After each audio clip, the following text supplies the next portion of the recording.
com ele, Maurício Valente. Como está? Tudo bem, meu amigo? Ai, mão quente, a minha tá gelada. Aqui no estúdio tá gelado. Segunda-feira de carnaval, hein? Segunda-feira. Que empenho, né? Que bom. Ah, mas para estar com você aqui, podia ser até domingo. Ah, que prazer, que prazer. Maurício, vamos lá. Antes da gente chegar nessa questão das crianças, eu queria que você explicasse um pouco, né, sobre as alergias. O que as emoções falam quando a gente percebe, né, essa questão de alergia na pele? Eu acho interessante a gente pontuar o seguinte, o ser humano, assim, eu já estudo há algum tempo, você me conhece, o tempo que eu dedico, eu tenho 53 anos, várias formações, sou um estudioso. Então, assim, o que eu sinto? A gente é o que a gente come e o que a gente sente. Então, isso é clássico. Se não vier nada externo, por exemplo, se eu não der uma pancada em você com um taco de beisebol, um tiro, uma facada em você, Deus o livre, beleza? Você só vai adoecer, na minha percepção, por aquilo que você pode ingerir ou por aquilo que você pode sentir de emoção. É isso que faz uma pessoa viver mais ou viver menos. É a comida e as emoções. Muito bem. Então, sim, pode acontecer uma alergia por comida? Sim, perfeitamente. Você pode ingerir um alimento alergênico que não te cai bem, um camarão, um amendoim, que é muito alergênico, leite de vaca, e você pode ter um processo alérgico. Mas também existe, aí é o meu foco principal de trabalho, as alergias que advêm de processos emocionais. E quando a gente fala de processo emocional, olha que legal a gente abrir com isso, Murilo. Nós estamos falando de sistema nervoso autônomo. E nós estamos falando de pesquisas, inclusive da USP. A Universidade de São Paulo pesquisa a pele e já provou que alterações de pele como alergia, sim, tem cunho emocional. Isso é importante porque a gente sai daquela questão de tipo assim, isso aí é coisa, né, tudo da cabeça, não, isso aí é empírico. Não é empírico não, está dentro da USP, ok? Então é importante dizer que alergias de pele, sim, podem ter cunho de natureza emocional, que corresponde dizer alteração no seu sistema nervoso autonômico, que é o sistema que governa você de forma autônoma. Coração, pulmão, cocô, xixi, sono, sede, suor e por aí vai. Intestino, coração, fígado, esse é o nosso sistema autônomo que controla tudo isso. Achei legal porque você falou, né, do físico e da alimentação. Sei lá, eu comi alguma coisa que me bateu mal, beleza, é uma dor. Se eu bati aqui no canto da mesa, meu estômago vai doer, porque é um evento externo. Um evento externo. Perfeito. Exatamente. Mas até se eu tenho uma alergia a camarão, como você usou, também isso pode estar relacionado a uma emoção também. Muito bom, meu amigo. Muito bom, como sempre. Suas perguntas pontuais. É que eu gosto e acho que pro pessoal vale a pena aprender. Fica fácil pro entrevistado, né? Assim é mole, parabéns. É isso aí. Até um processo, se você for mais a fundo, por que uma pessoa tem alergia a camarão e outra pessoa não tem? É curioso isso, né? Se digamos assim, a forma é igual. É a mesma. Aí sim, já escutei de profissionais falando, tem tal enzima, não tem tal enzima, mas sim, o aspecto emocional faz toda a diferença. Você pega uma criança, vamos para a prática, que é sempre interessante a prática, fica fácil de entender.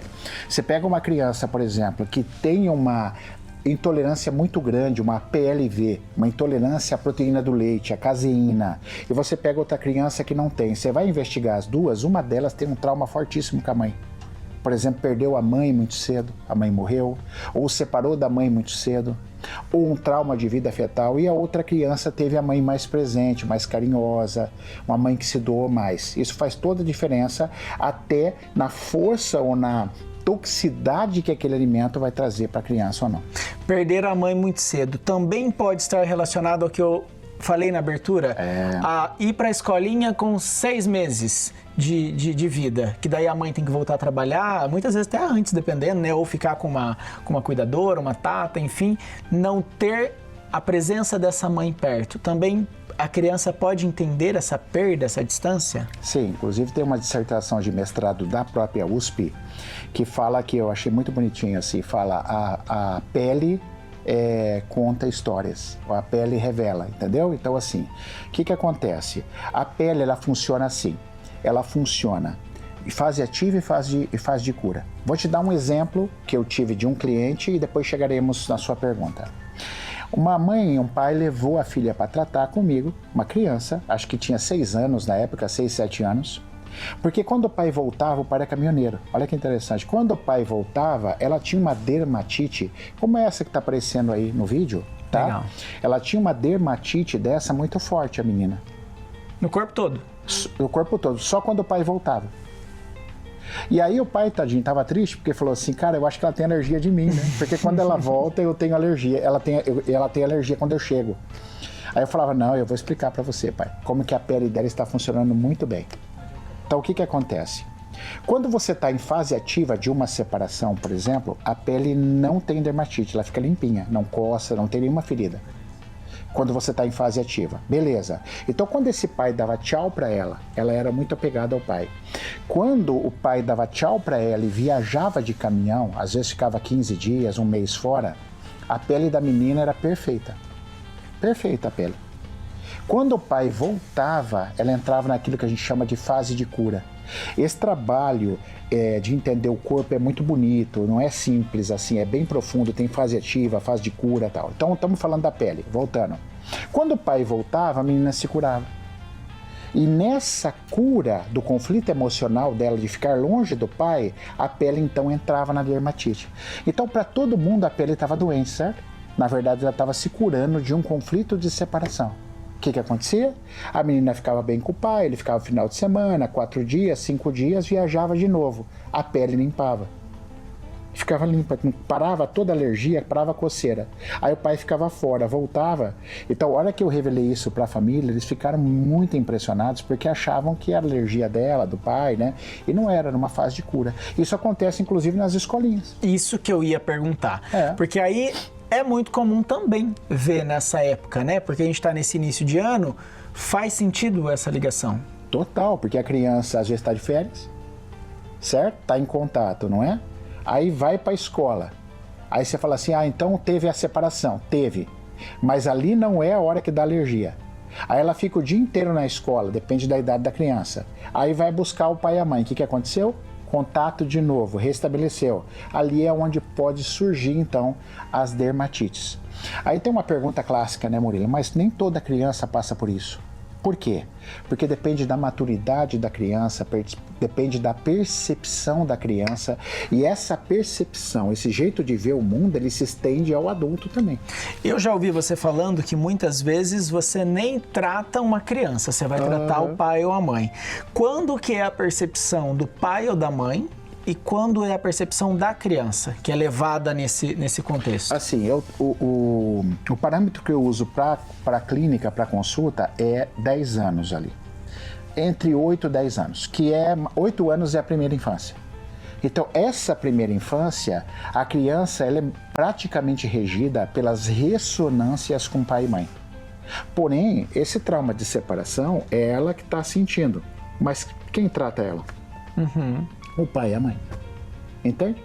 Então existem técnicas que ajudam essa criança a reprogramar esse sono durante esse conflito durante o sono profundo, e é o pai ou a mãe, depende de com quem tem a ver. No caso dessa menina foi o pai que eu pedi para reprogramar, do caminhão. Quando é a escolinha muito novinha, pode ser a mãe, tá? Então a gente descobre quem é o conflito, com quem que é o conflito de separação. Então esse pai ou essa mãe reprograma noturamente. Não precisa eu cuidar da criança, porque isso já se resolve. Quando o pai e a mãe entendem, se tranquiliza e transfere isso para o filho, a resolução já acontece. E é incrível que parece mágica. Parece que você está falando uma mágica, mas é uma coisa tão simples a vivência disso no consultório, Murilo. É muito simples. E a pessoa fala assim, nossa, mas não, para um pouquinho, eu estou passando pomada, eu estou tratando essa dermatite, mas é o que está faltando, entende? Está faltando esse olhar ao sistema nervoso. Porque no fundo, o que a criança quer, Murilo? Eu gosto muito dessa palavra que eu vou falar para você, segurança. Por que o sistema nervoso de uma criança entra em conflito quando ocorre? Porque ela perde a segurança. E quando ela perde a segurança, é onde vem os sintomas. Quando o pai e a mãe está disposto a trazer essa segurança, a participar do trabalho com essa criança, a responsabilizar-se pela cura da criança, não é culpa, é responsabilização. Tem diferença entre culpa e responsabilização. Quando isso acontece, a criança dá um salto. Porque quem não tem essa informação, que é uma informação rica quando a gente olha para as emoções, vai lá para as pomadas, vai enfiar medicamento na criança, enfim, não vai resolver? Assim, e tá tudo certo, tá? Nós não estamos fazendo uma crítica, mas assim, não resolve.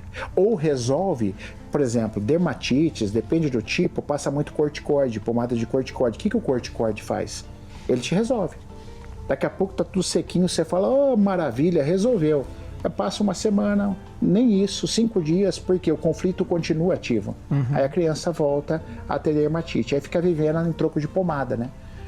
E não pode, o corticoide ele não é aconselhável você usar ele desenfreadamente dessa forma. Né? A gente usou bastante as crianças como exemplo. E essas alergias em adulto? Mesma coisa. Mesma coisa. O adulto é uma criança crescida, a maioria, não é? Nós tivemos uma infância e muitas vezes trouxemos coisas mal resolvidas para a vida adulta. E aí eu posso ter uma releitura. Ó, um exemplo, foi um caso que eu tive. A criança perdeu o cachorrinho, 8 anos de idade. Amava o cachorrinho, morreu atropelado. Passou tempo, viveu, adolescência, cresceu, se casou.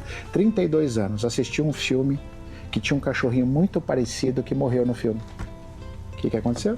Disparou o conflito. Anos depois? Anos depois, 32 anos. Ela sofreu conflito com 8. Ela perdeu o cachorro. E aí a entrevista, eu cutuco daqui, entrevisto daqui. Quando começou sua alergia? Vou conversando, nossa, teve isso, porque eu sei que é separação, né? Então eu persigo. Ela tava com alergia? Ela tava com alergia, exatamente. E foi uma releitura assistindo um filme onde o cachorro era muito parecido com o dela, que morreu. É louco isso, né, cara? Um negócio muito interessante. Que interessante, né? E tem diferença quando a alergia, por exemplo, é em partes diferentes do corpo? É no pé, é na perna, é no braço, é na cabeça, é no rosto? Tem diferença. E às vezes isso é um dado que é difícil o paciente lembrar de te falar, às vezes ele não lembra.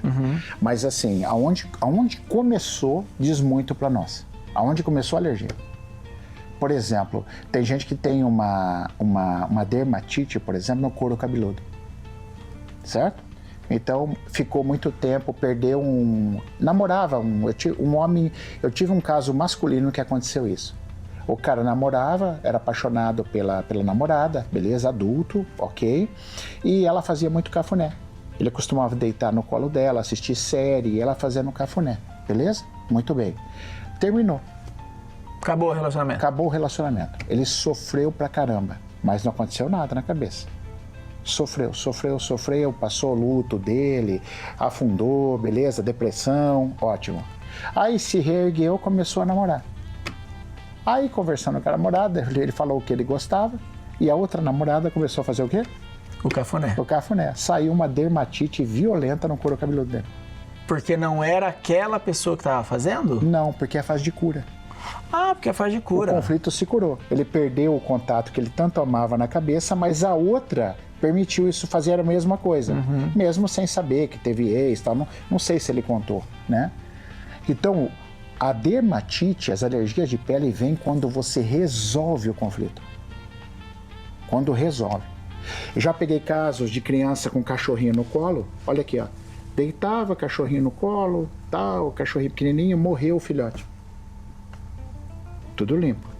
Aí chorou, vamos pegar um outro cachorro? Pegou. Quando pegou outro cachorro e pôs no mesmo lugar para fazer a mesma coisa, alergia no peito. Que curioso, né? Emocionalmente, quando você resolve o conflito, é onde a pele traz o que você chamaria de doença. Quando, na verdade, isso que é o difícil... isso que é difícil de entender. A pele, ela dá esses eventos quando você está curando do conflito, e não quando você imediatamente passa pelo conflito. É quando você tem a sensação de, nossa, resolvi. Quando é a hora de falar assim, ó, eu acho que não tá nessa continuação, né? Eu acho legal, como é que você sempre fala, procure bons profissionais da área da medicina, enfim, mas não deixe de lado olhar para a emoção, né? Não deixe. É isso aí. Procure seu médico, tá tudo bem, ninguém aqui tá falando que só eu que sirvo, só isso que serve, procure. Mas se a sua alergia, uma dica, se a sua alergia de pele, seja ela qual for, tem mais de 3 meses, essa é uma dica boa. Então que você então procure também um profissional que vai cuidar do teu sistema nervoso autônomo. E cuidando do teu sistema nervoso autônomo é a mesma coisa que dizer que vai cuidar das suas emoções. Tem diferença, a pele, tem várias camadas a pele, né? Tem diferença isso? Tem. A epiderme é isso que estamos falando. Epiderme seria? Separação. Conflito de contato indesejado, certo? Que é onde nós vemos? Aonde nós vemos. Olhando assim, você consegue perceber, tá? Aí você tem uma camada abaixo da pele que é a derme. A derme já é outra percepção. Por exemplo, furúnculos. Quando sai um furúnculo, não tem a ver com contato e separação. Aí já a mensagem é outra. A memória emocional arcaica e evolutiva ligada a isso já é outro conflito. E eu imagino, Maurício, até quem não tem acesso a esse conteúdo dessa forma, talvez gere um estranhamento. Talvez quem chega lá no consultório fala, me mandaram aqui porque acho que é a última solução em relação ao que eu estou vivendo. É legal das pessoas saberem que tem essa alternativa, né? É legal. E esse estranhamento, eu falo assim... É comum? É comum. Mas sabe o que eu percebo que é comum? A informação ela faz tanto sentido que ela toca a alma da pessoa. E a pessoa ela sabe que é diferente, mas aquilo faz tanto sentido para ela que ela se entrega. Porque eu falo assim que quando faz sentido para a alma, Murilo, não tem dúvida. Entende? Que eu acho legal dessa mudança de percepção, vou até pedir para você contar rapidamente, a gente está quase encerrando, que tem uma história que você passou com mudança de percepção até com uma pessoa que tinha relação com não podia engravidar. Uma história que você estava numa igreja e tal. Foi. Eu queria que você contasse isso, até para o pessoal entender. Isso define bem o que é a importância da percepção. Eu aqui em Cascavel, eu dei uma palestra, fui convidado por um padre muito querido. Então, assim, a gente deu uma palestra numa igreja católica, tradicional. Tinha cerca de 400 pessoas na igreja. Quando terminou a palestra, de 1h, 1h10, o padre, então, me pegou desprevenido, assim, Maurício, vamos passar o microfone? Eu quero que eles tiram dúvidas, a plateia. O padre, assim, muito, muito legal, muito ativo e tal. Vamos passar? Tá bom, padre, vamos passar. E a primeira moça que ele pegou foi uma moça ali, jovem, acho que tinha uns 29 anos, 30 no máximo. Ele entregou o microfone para ela. Foi a primeira moça que ia fazer uma pergunta. Então ela virou para mim e falou assim, Maurício, eu não estou conseguindo engravidar. Cara, no meio de uma igreja, 400 pessoas, a moça falando que não estava conseguindo engravidar, eu falei, cara, isso não dá para fazer uma terapia nela, né? Eu falei, para onde eu vou, né? Eu pensei, para onde eu vou? Eu falei, vou começar pelo mais simples. Falei para ela assim, o que está acontecendo? Onde você está fazendo amor para tentar engravidar? Ela falou, estou fazendo em casa. É onde eu mais faço, legal. Aí deu umas risaiadas e tal, eu falei assim, e você escutou alguma coisa dos seus pais? Eu fui pelo que era mais simples. Você escutou alguma coisa sobre gravidez dos seus pais? Tem um fato interessante. Ela falou assim, meu pai, desde a minha adolescência, ele me deixava na escola, abria a porta e falava assim, não vai engravidar, hein? Pra eu entrar na escola. Mas eu falei assim, isso aí foi uma vez ou outra, né? Ela falou assim, não, cara, era direto, doutor. Era direto, assim, às vezes 5 vezes na semana. Não vai engravidar, não vai engravidar. Aí eu falei assim, tá, e aonde você me disse que você está tentando fazer amor hoje em casa? Ela falou, a maior parte onde você faz amor. Alguma vez, então, você fez em outro lugar? Custou, às vezes no motel, mas mais em casa. Eu falei assim, então agora você pode engravidar. Porque o seu pai falou para você não engravidar na escola. Em casa você pode. Rapaz do céu, a igreja foi um misto de euforia e risaiada e palma, assim. Eu vi o zoinho da moça brilhando, aí eu falei assim, cara, eu pensei comigo, essa aí já engravidou. Né? Ela já engravidou. E aí eu peguei o telefone, no final, ela foi falar comigo, agradecer, tal, tudo. No próximo ciclo estava grávida. Olha só, e uma coisa simples, né? Entre aspas. Extremamente. Uma questão de crença que mudou o jeito dela ver as coisas. E isso no corpo humano é tudo, Murilo. A percepção. Maurício, sempre bom te receber. Prazer, meu amigo. Muito obrigado. Beijo pro pai que tá aqui hoje. Como que é o nome do seu pai? Erivelto. Seu Erivelto, bem-vindo. Tá direto de? Ilha Solteira. Ilha Solteira, interior de São Paulo, né? Isso Coisa mesmo. boa. Obrigado. Volte sempre quando estiver por aqui, tá? Obrigado. Até a próxima. Obrigado, Beijo na Murilo. família.